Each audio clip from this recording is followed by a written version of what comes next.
오늘은 저와 여러분이 아주 잘 알고 있는 한 사람에 대해서 알아보려고 합니다. 이스라엘의 목동에서 이스라엘의 왕이 된 붉은 빛의 하나님의 사람 다윗입니다. 이미 세상에는 다윗에 대한 수많은 서적들과 논문들이 앞다투어 소개되어 있습니다. 심지어 교회를 다니지 않는 사람들조차도 다윗과 다윗의 유명한 일화들을 대부분 다 알고 있을 정도입니다. 이러한 다윗의 영성과 삶에 대한 논문들은 수도 없이 많이 있으며 다윗의 집과 맺은 하나님의 언약은 구속사에 있어서 매우 중요한 위치를 차지하며 신학적 논의에 항상 성실히 모습을 드러내는 부분이지요. 그러나 오늘은 이러한 다윗의 유명한 일화들과 왕적인 삶과는 조금은 거리가 있는 이야기를 해볼까 합니다. 저와 여러분들이 가지고 있는 성경은 창세기부터 요한계시록까지 총 66권으로 하나님의 구원 사역에 대해서 그러한 이야기들이 충분히 게시되어 있습니다. 구약 성경은 오실 메시아에 대해서, 그리고 신약 성경은 오신 메시아에 대해 부족함 없이 설명하지요. 그 가운데 특히 구약에서는 오실 하나님 나라에 대한 구체적인 양상들이 역사 가운데에서 세밀하게 그리고 연속적으로 나타납니다. 총 39권의 구약 성경 가운데 역사서로 분류된 12권의 책에서는 여호수아부터 시작해 사사기, 룻기, 사무엘 상하, 열왕기 상하, 역대 상하, 에스라, 느헤미야, 에스더까지 수많은 이야기들이 등장합니다. 사사시대의 암담한 어두움에서 여호와 신앙의 한 줄기 빛을 보여주는 룻과 보아스의 개인적인 이러한 이야기들부터 시작하여 군대의 이야기, 이방 장군의 이야기, 한 지파에 대한 이야기, 특정 공동체에 대한 이야기, 나라 전체에 대한 이야기, 아수르와 바벨론과 바사와 메대 제국적인 이야기까지 12권의 역사서 속에는 셀 수 없이 많은 이야기들이 기록되어 있습니다.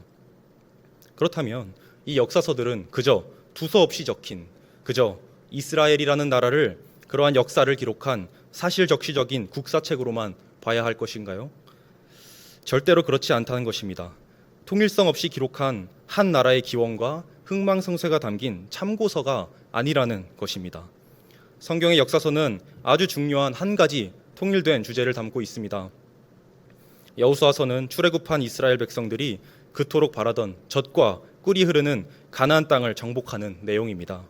그러나 여호수아서는 그 땅의 정복이 이스라엘 백성들의 강함이라 말하고 있지 않는 것입니다. 하나님의 절대적인 주권과 하나님의 절대적인 강함이 가나안을 정복하게 만든 것이라고 여호수아서는 선포하고 있는 것이지요. 사사기나 암울한 시대 속에 한 줄기의 영웅처럼 나타난 12명 사사들에 대한 영웅기가 아닙니다. 오히려 패역한 이스라엘을 향한 신실하심과 오래 참으심으로 하나님만이 이스라엘의 참된 왕이 되신다는 사실을 말해주고 있는 책입니다.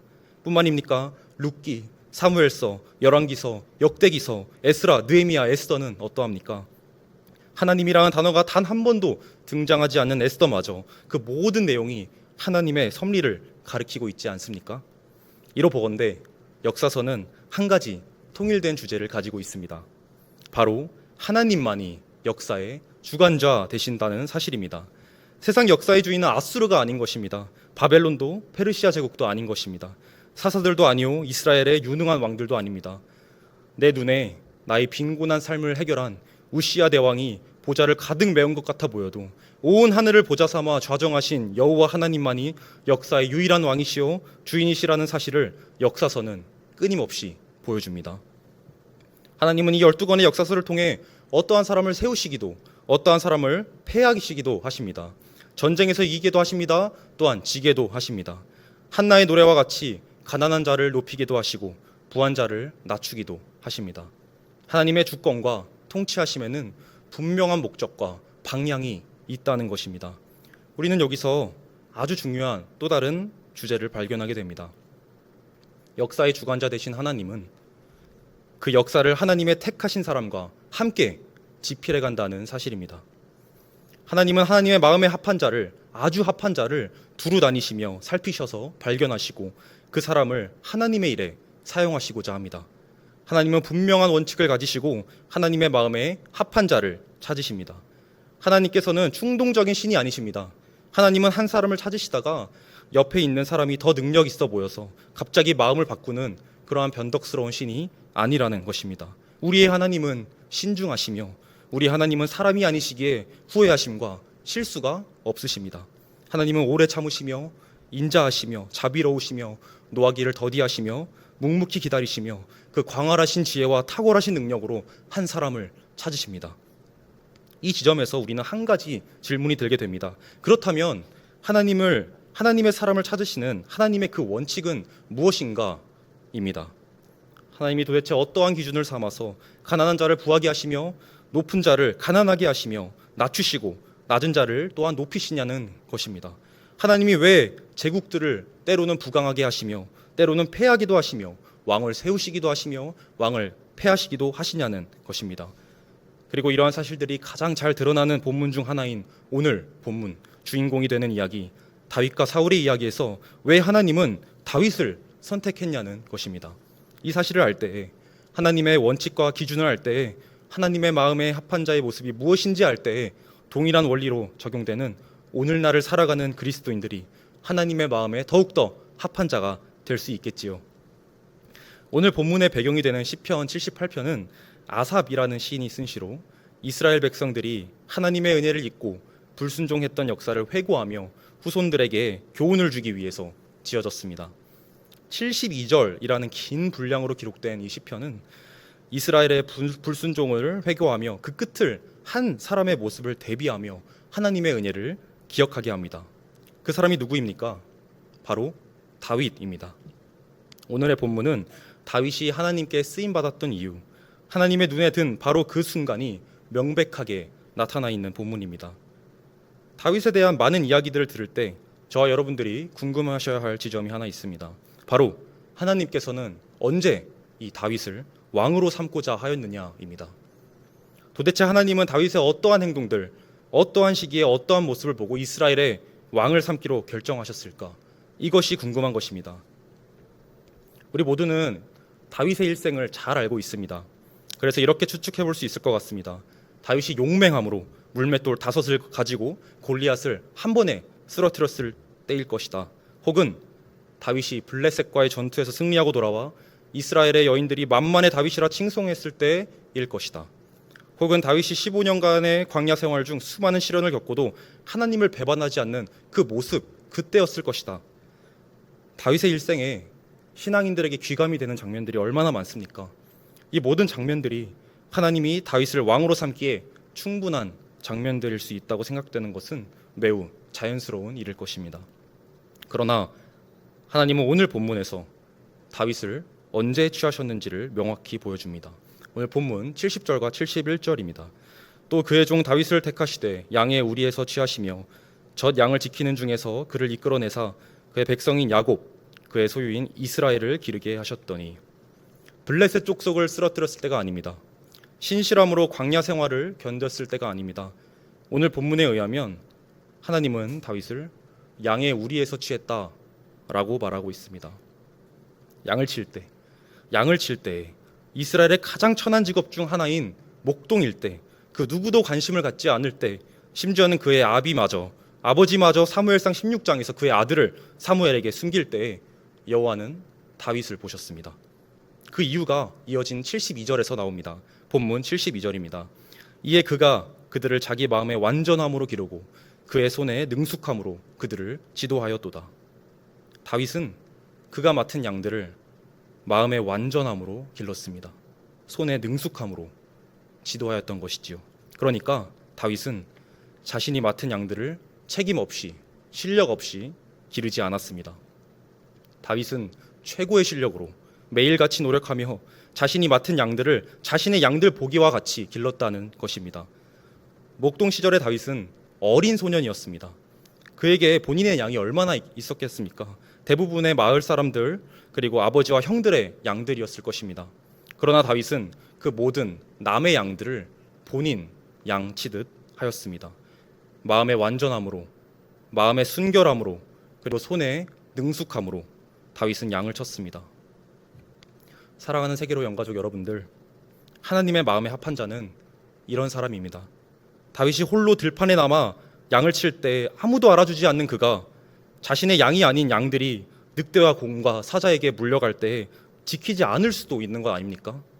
그러나 다윗은 그 누구도 신경 쓰지 않아도 목숨을 걸고 자신의 양들을 지켰다라고 성경은 말하고 있는 것입니다.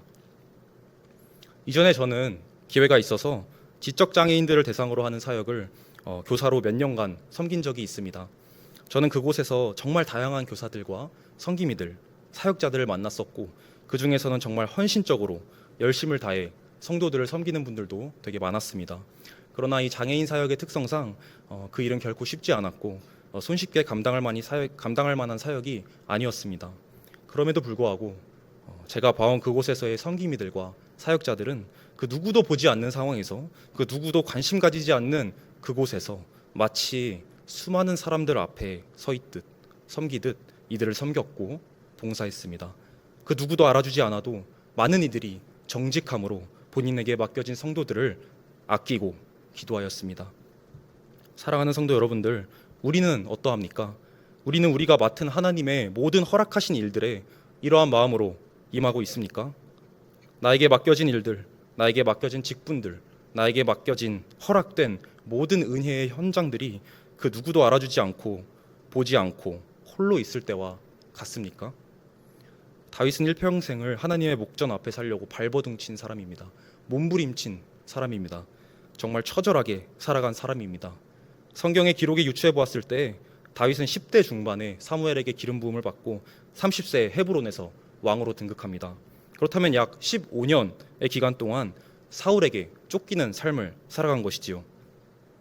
노부로 피신하여 식음을 당장에 해결하고 가드왕 아기스 앞에서 침 흘리며 미친 채하며 아둘람굴에 숨고 모압 미스베 헤레 숲을 10광야 마온 광야 엔게디 요새 엔게디 동굴 바란 광야 신 광야 시글락성 다윗은 처절하게 도망다니며 살아갑니다. 그러나 이 모든 광야의 시험 앞에서 다윗은 하나님 앞에서 살아감같이 살아갑니다. 수많은 유혹들과 시험들이 다윗을 유혹하고 눈앞에 사울을 죽일 기회를 2번이나 보여준다 할지라도 다윗은 하나님을 생각합니다. 다윗은 600명의 동행자들과 함께 있을 때에든 홀로 굴에서 하나님을 향한 시편의 노래를 지어 기도할 때에든 똑같이 하나님 앞에서의 모습으로 살아가기를 몸부림쳤습니다. 사울의 핍박 속에서 다윗은 여호와의 임재를 경험하였고 사울의 군대를 보며 여호와의 영광의 군대를 목도하였습니다. 사울과 싸우는 것 같아 보였지만 다윗은 철저하게 스스로 하나님이 되지 않기 위해 광야에서 하나님 앞에서 사는 법을 훈련받았고 하나님이 허락하신 이스라엘을 자기의 왕국으로 삼은 사울과 달리하기 위해 위기 속에서 겸손함을 배웠던 것입니다. 이것이 바로 다윗이 하나님의 마음에 합한 이유였습니다. 사랑하는 세계로 영가족 여러분들, 우리의 예수님은 이미 모든 준비가 끝낸 숙련된 자들을 제자 삼지 않으셨습니다. 부족한 자, 소외받는 자, 누구도 거들떠도 보지 않는 자들을 제자 삼으셨습니다. 그러나 그들은 예수님만을 따르길 원했습니다. 모든 것을 버리고 예수님과 함께하기를 기뻐했습니다. 그리고 그 마음은 거짓이 결코 아니었습니다. 조금의 흔들림과 조금의 시험에 무너짐은 있었지만 그러나 그들은 언제나 예수의 죽음과 부활을 증거하기에 힘썼으며 죽기까지 하나님 앞에서 사는 사람처럼 살며 끝내 순교하였습니다. 이 시대는 빠르게 흐르는 물결과 같이 급속도로 모든 것이 변해갑니다. 이에 따라서 세상은 숙련된 기술과 노련한 경험, 알맞는 지식과 이미 준비된 인재상을 요구합니다. 계속해서 끊임없이 이 세상은 사람을 세상이 정한 완벽의 기준으로 재단하여 나갑니다. 그리고 그 재단의 모습은 만몬으로 가득한 물질주의요, 개인주의요, 포스트 모더니즘의 산물들이요, 성경의 진리와는 완전히 반대되는 우상들입니다. 현재 우리가 살아가는 세상이 이러합니다. 그리고 그 세상의 문화가 교회로 자연스럽게 흘러들어옵니다. 신앙생활의 원리에도 똑같이 세상의 과업을 적용합니다. 그래서 마치 하나님이 찾으시는 하나님의 마음에 합한 자들이 수많은 것들을 구비해야 할 것처럼 말합니다. 그러나 하나님이 찾으시는 한 사람은 하나님의 마음에 합한 자는 마음에 완전한 자입니다. 다른 사람의 양을 내 양치듯 목숨 걸고 기르는 목동을 찾으시는 것입니다. 누구도 보지 않는 그 순간에 하나님 앞에서 하는 것처럼 정직하게 살아가는 자들을 찾으십니다. 여러분들, 세상의 기준에 속지 마십시오. 급변하는 시대 속에 휘청이는 다음 세대들에게 이 사실을 가르쳐야만 하는 것입니다. 하나님 나라의 주역이 될 다음 세대들이 세상의 수많은 스펙과 씨름하고 무참히 패배하여 좌절하는 것에서 끝나면 안 됩니다. 이들에게 사방에 우겨쌈을 당하여도 절대로 꼬꾸라뜨림을 당하지 않을 그러한 힘이 필요합니다. 그것이 바로 하나님 앞에서 살아가듯이 살아가는 힘입니다. 세상의 기준을 다음 세대들에게 들이대면 들이댈수록 이들은 상한 심령이 아닌 부한 심령으로 예배를 드리게 될 것이며 세상의 과업을 적용하면 적용할수록 이들은 인애와 청종이 아닌 제사와 번제를 습관화하게 될 것입니다. 사랑하는 세계로 영가족 여러분들, 나의 아들이, 나의 딸이 세상의 마음에 합한 자에서 끝나게 두지 마십시오. 세상을 등지고 반하고 살아가라는 뜻이 아닙니다. 우리는 마땅히 빛과 소금으로서 세상을 정화하는 역할을 해야 합니다. 맛을 내는 역할을 해야 하는 것입니다. 그러나 세상이 요구하는 목소리대로 우리의 자녀들을 비진리에 굴복하게 두지 마십시오. 타협은 없습니다. 15년간의 처절한 다윗의 몸부림침을 기억하며 편한 길을 두고 하나님의 목전에서 살아가는 길을 택한 그 다윗의 부르짖음을 오늘 기억하며 우리의 자녀들을 하나님의 마음에 합한 자로서, 우리의 다음 세대들이 하나님의 마음에 정말 합한 자로서 준비되기를 원합니다. 물맷돌로 골리앗의 머리를 가격해 쓰러뜨렸을 때도 아닙니다. 수금으로 사울의 악령을 쫓아냈을 때도 아닙니다. 다윗은 만만히요 블레셋 사람을 쓰러뜨리고 돌아올 때도 아닙니다. 600명의 무리를 거느려 광야를 떠도는 때도 아닙니다. 양의 우리에서 다윗을 취하셨습니다. 사랑하는 세계로 영가족 여러분들, 저와 여러분이 이러한 마음의 완전함을 먼저 가진 자로 광야의 훈련을 받아 다음 세대들에게 본이 되고, 그로 인해 그 다음 세대들이 어떠한 상황 가운데에서도 하나님 앞에서 살아가겠노라 다짐할 수 있는 그러한 자들이 될 수 있기를 간절히 소망합니다.